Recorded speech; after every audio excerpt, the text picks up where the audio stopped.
Welcome back to the Watch Depot YouTube channel. Today we're going to look over this new range of solar divers from Seiko. This is the Seiko Prospex SNE597P, a solar-powered, three-hand stainless steel dive watch that seems to take quite a bit of inspiration from the quintessential dive watch, the Rolex Submariner.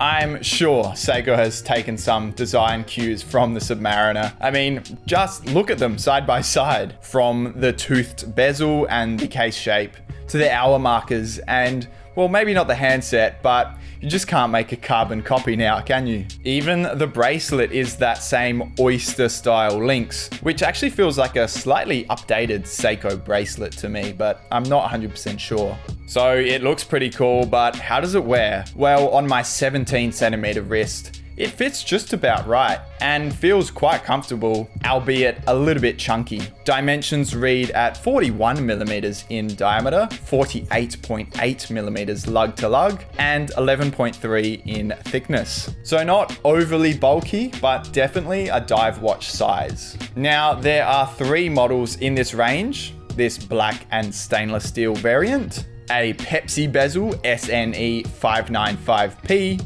and this Darth Vader-esque black stainless steel model, which is the SNE599P. I must say, this blacked out model looks really cool in person. The different textures found on the bezel, case, and bracelet seem to pop out a lot more with this monochrome look. Seiko's soldier image would have you believe it's a rich black, but it's a fair bit lighter in person.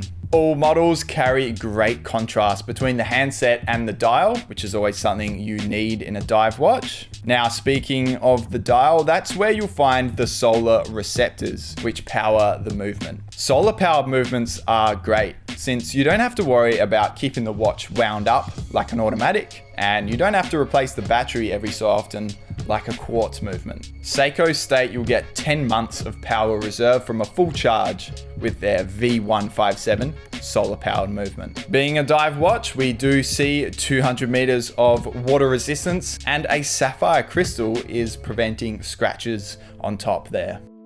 And there you go, that's a new solar divers release from Seiko. What do you think? Are they trying to emulate the infamous Rolex Submariner? Let me know in the comments down below. Thanks for watching. If you liked this video, help us out and hit that like button, and subscribe to the Watch Depot YouTube channel for more watch content. Thanks again for watching, and I'll catch you in the next one.